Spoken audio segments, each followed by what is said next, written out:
ये तो वही सुल्तान है ना? हाँ। ये हमारी जिहाद, हमारे जज्बे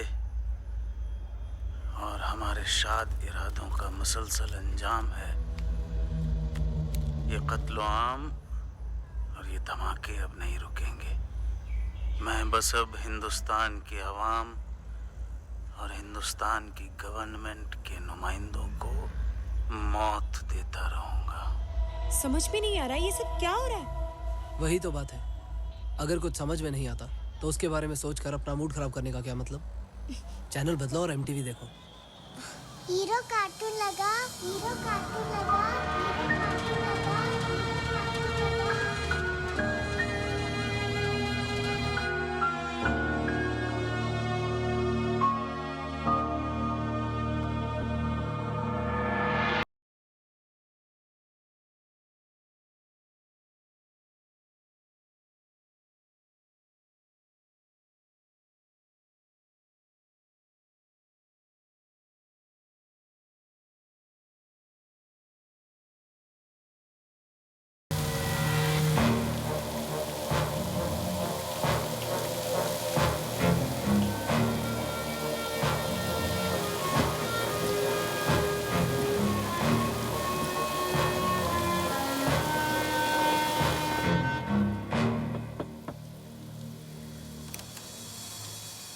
यस।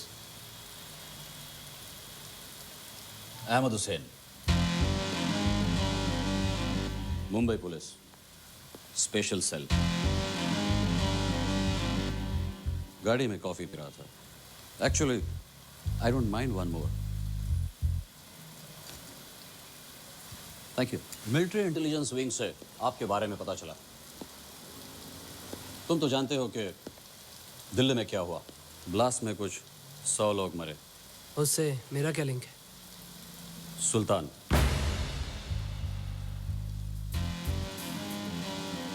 दिव्या जी, मैं इनसे कुछ अकेले में बात करना चाहता हूं। ब्लास्ट के वक्त सुल्तान दिल्ली में ही था। खुद का ऑपरेशन सुपरवाइज करने का बड़ा शौक है उसे। सिर्फ एक ही लिंक मिला है। पिछले 2 ब्लास्ट में हमने जिन आदमियों को गिरफ्तार किया है वो आरडी गैंग के लिए काम करते हैं। ज्यादातर टेररिस्ट बाहर देश के हैं, इसलिए उन्हें जो ग्राउंड सपोर्ट चाहिए, मतलब एक्सप्लोजिव्स स्मगल करना, उन लोगों के लिए यहाँ रहने का इंतजाम करना, ये सब आरडी करता है। हमने सोचा अगर टेररिस्ट अंडरवर्ल्ड का रास्ता लेके हम तक पहुंच सकते हैं तो क्यों ना हम उसी रास्ते से टेररिस्ट तक पहुंच जाए। इसलिए हमने बेहतरीन ऑफिसर सुधाकर रावड़े को इन्फॉर्मेंट बना के आरडी के गैंग में भेजा और उसने वापस भेज दिया। रावड़े का सर। रावड़े के बारे में आरडी को इसलिए पता चला क्योंकि हमारे प्रिय डिपार्टमेंट में बहुत सारे ऐसे लोग हैं जो आरडी के लिए काम करते हैं। इसलिए मेरा नया आइडिया ये है कि किसी ऐसे आदमी को भेजूं जो पुलिस वाला ना हो। और आप चाहते हैं उस आदमी को इस मिशन के लिए मैं ट्रेनिंग दूं? नहीं, मैं चाहता हूं तुम खुद जाओ। मैं क्यों? इसलिए कि तुम्हारे पास कमांडो की ट्रेनिंग है। तो आप चाहते हैं कि मैं आपके इशारों पे सुल्तान और आरडी के लिए अपनी फैमिली, अपनी लाइफ छोड़कर एक क्रिमिनल की तरह जीऊं। एक तरह से सुल्तान को पकड़ने के लिए खून खराबा करने का कॉन्ट्रैक्ट दे रहे हैं मुझे। हाँ। आप अपना वक्त बर्बाद कर रहे हैं।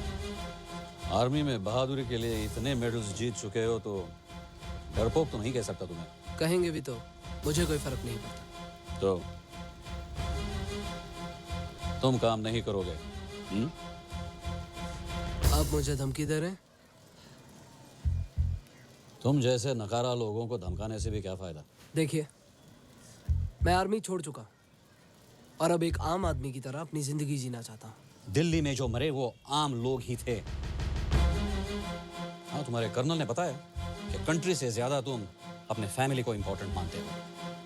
अमन, तुम्हारे सोच के दायरे में अंतर है, लेकिन कई बार हालात अपनी सोच को बदल देते हैं और शायद यही मौका है, यही मौका है।